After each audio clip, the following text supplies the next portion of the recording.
Where you from and where you at? Well, let's talk about where I'm from and where I'm at and what's going on in my neck of the woods. Who you with?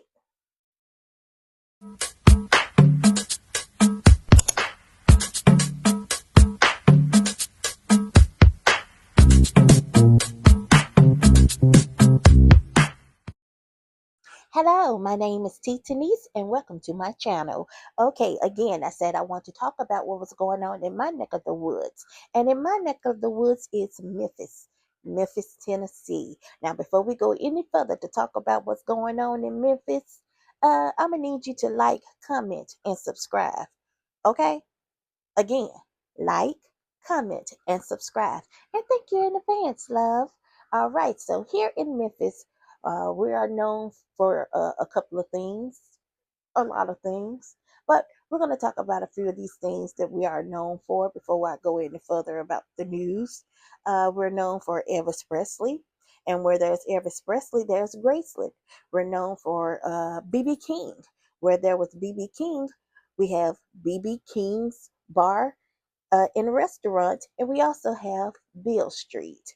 We had Isaac Hayes, which the late Isaac Hayes, of course, Reverend Al Green, the National Civil Rights Museum, and also the Lorraine Motel is exactly where the National Civil Rights Museum.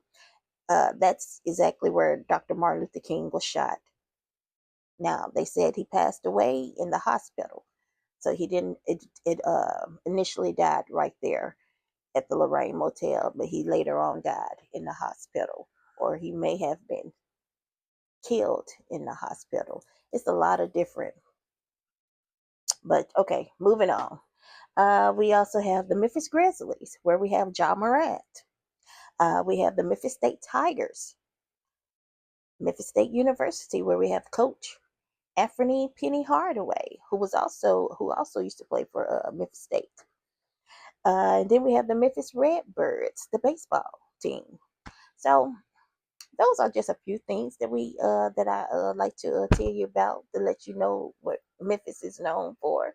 And let's get on into some news about Memphis, okay? Okay, so this past weekend or last towards the end of last week, we had some real bad weather, right? We had some storms and a whole lot of flooding. And I want to share this one video of this young man who was 17 years old, and he's pretty much like a hero in his neck of the woods. Let me show you. 17-year-old Kadarius Smith. Why did you decide to do that? Because my friends and family and my mama was also out here, and she had to get back to the house, so I was like, wasn't nobody else doing it. With tenants trapped by several feet of water, Memphis Light, Gas, and Water didn't respond to their request. He was out there in his shorts and sandals, and he was getting the water up. Right here. It was right here. As the water grew taller on Thursday, Kadarius showed us what he had to work through. It was like right here. Wow. Yep, and it went all the way to right there and all the way over here. So all the way up to these bricks over here. Yeah, all the way up, probably like to about this much left for the brick. At one point, after realizing his rake wasn't working, he bent down and used his hands to clear the drain. The maintenance lady, she came, I say probably like an hour after me halfway doing it and the other guys helping me. She ended up coming through here to help, man. Okay, so there you go. There you see Kadarius Smith, 17 years old. And yes, he did have the right to be called the well, not little, but the hero in his neck of the woods, because not everybody thinking like Kadarius. Some of these folks are out here diving into these waters and not even thinking about the consequences that becomes behind it, because in these flooding waters there's some of everything in it. So I just hope if they did,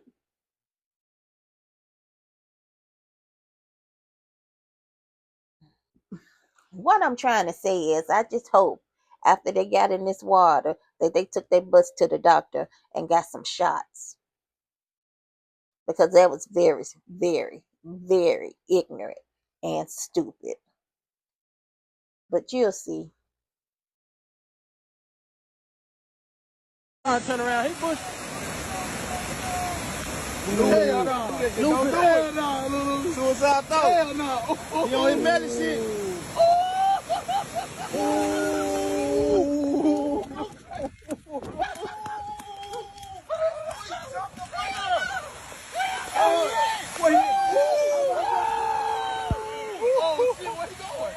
I ain't gonna go all the way down there. Swim, Lou. Swim, Lou.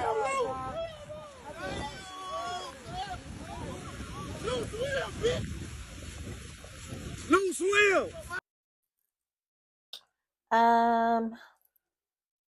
I'm not quite understanding why all of this is for $500. Lou, I don't know your financial situation, or maybe there's a bill due. I mean, something got to be due for you to jump in this big old nasty thing of water, and you almost float your ass into the Mississippi River. Then you got your friends in the background talking about some swim, bitch. What the? Someone said in the comments that the fish didn't want to be in the water. Hell no. And Lou shouldn't want to be in the water either. Shit. They probably said, where is this big ass fish come from? It's not like us. Hell no. But there is a new definition for friends because where I come from, friends don't let you do stupid shit like that. And that was stupid and ignorant as hell. But I'm glad you made it safe out the water. And I hope you took yourself to the emergency room and to the doctor and got yourself checked out. Because, like I said, that water is filthy and nasty and be so much stuff in that water. I mean, y'all do know it's the flesh-eating bacteria in waters and stuff. You know how like the little kid, well, not little kids, but you know like the teenagers, they be going like on these vacations and they be swimming in the lakes and stuff. It was a couple of kids that died because of flesh eating bacterial diseases in the water. So damn, Lou, was it worth $500, baby? I mean, and I want to know, what did you do with that $500? Did you go get your steak and potato and French fries and burgers and milkshake? I mean, what did you do with it?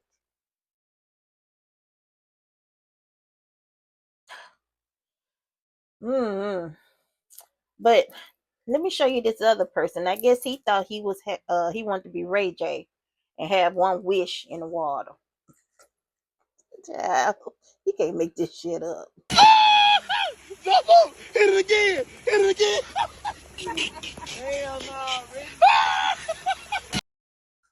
Okay, now you see this guy right here. He's in South Memphis and he's chopping it up in the rain, looking like a samurai.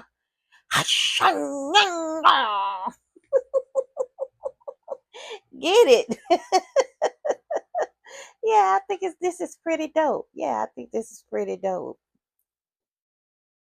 We have kayaking in Memphis. I guess drowning in Memphis. I guess driving in flooding waters in Memphis is nothing. I'm just gonna go ahead and do it because I can do it. If you put anything in your mind to it, you can do it. Wow, I probably should have thought about this later. But no, I'm gonna change my mind and I'm gonna turn around. And there they go, kayaking again in water. Now, this next video I'm about to show may be sensitive, okay? Just giving you a warning. Oh, my. Oh, my goodness. Jalen Wells. Yes, sir. Hey, Oh boy.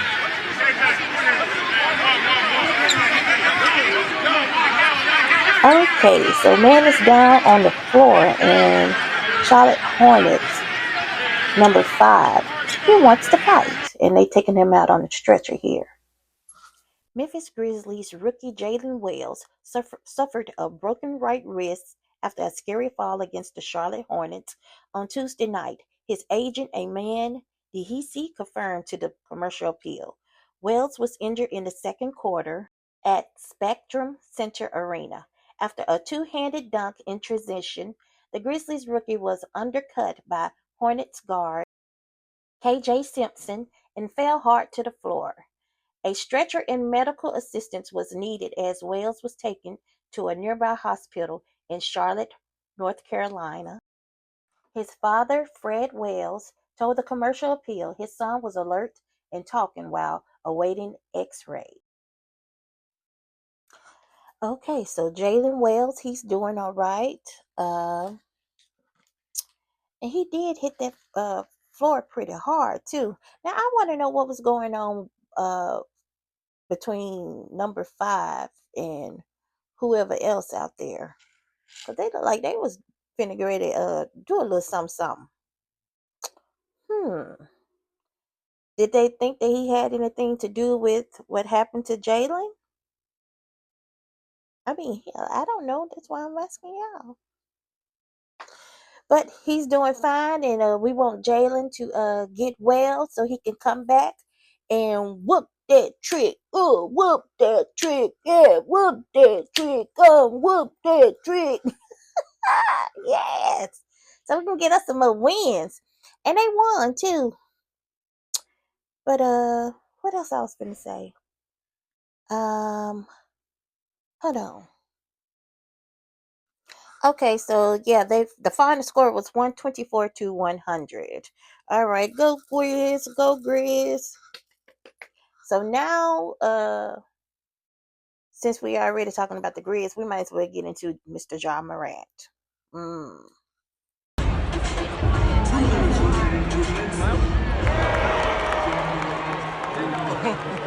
Ja Morant is going viral after pulling out his finger gun celebration again just hours after the NBA warned him about it. The warning came earlier in the day following Tuesday's game against the Warriors where Buddy Hield pointed finger guns at Ja and Ja fired back with the same gesture. While the finger gun has been a popular celebration around the league, the NBA didn't let it go unnoticed this time. They issued a formal warning calling the gesture inappropriate and telling players to refrain from doing it again. But that didn't stop Ja. Just hours later, after hitting a 3 against the Heat, Ja went right back to the finger guns.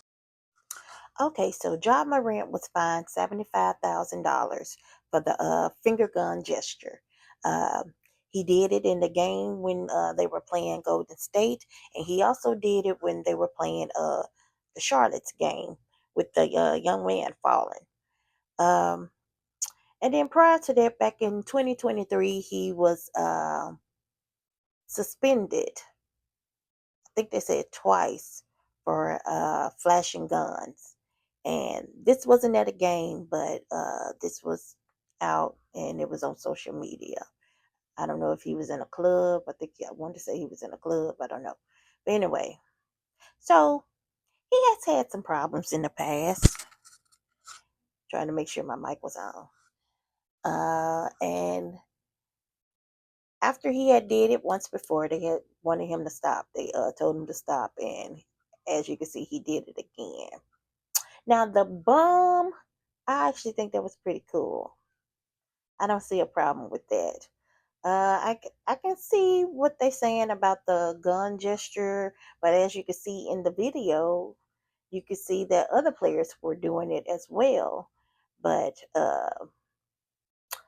is he the only one that's doing this now? Here. Is he the only one that's doing this now? And let's just see what everybody else has to say, okay?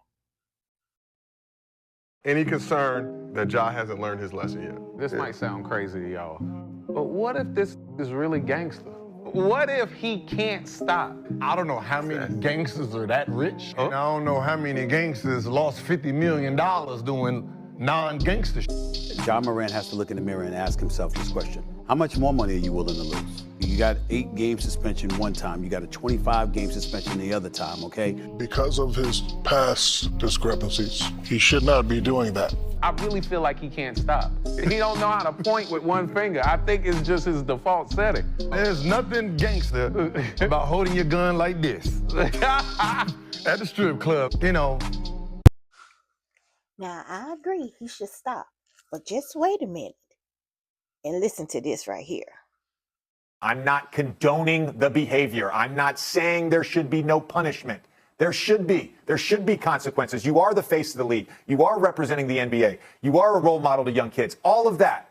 I don't think half a season is the right answer. And the last point I want to make is you bring this up, the guns on social media. We talk about consequences. Look, in our country right now, gun culture is pervasive. It's pervasive. We've got mass shooting after mass shooting, and nobody's doing a damn thing about it. So I get why we're so sensitive to this right now. But there's no consequence for Greg Abbott telling his constituents that they should go buy more guns, and then we have mass shooting after mass shooting in Texas. There's no consequence for an elected Tennessee official to send out a Christmas card holding AR-15s with his young family, and then there's a shooting in his very district. There's no consequences to that. So why are we trying to lay down the hammer on a 23-year-old who didn't break a law? Explain that to me.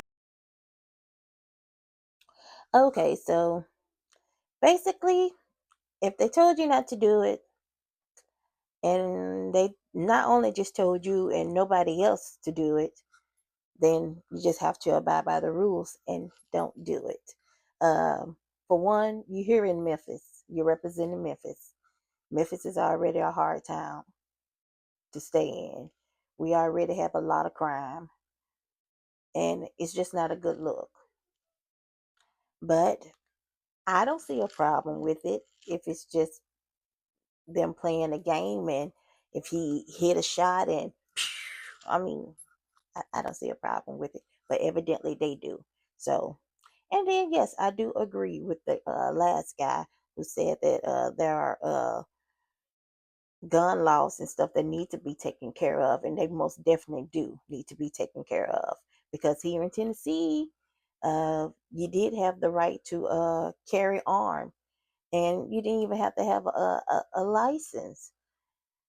And so that's just the most crazy.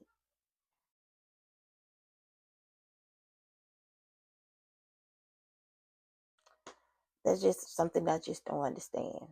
Just don't understand. But those are our leaders, and those are their rules, and that's the government for you, huh? So I'm just gonna move on. Okay? Ja, wish you the best, and hopefully you'll listen, and they won't have this problem anymore. Okay? Let's move on to something else. Let me play what he had to say, and then we'll move on to something else. Morant did it again last night. Here's what he had to say after the game when asked about criticisms of his actions. Quote, "I'm kind of used to it. I was pretty much a villain for 2 years now. Every little thing, if somebody can say something negative about me, it's going to be out there. So yeah, I don't care no more." All right, now here go Billy. Billy, Billy, don't you lose my number, 'cause you're not anywhere that I can't find you. Oh, Billy.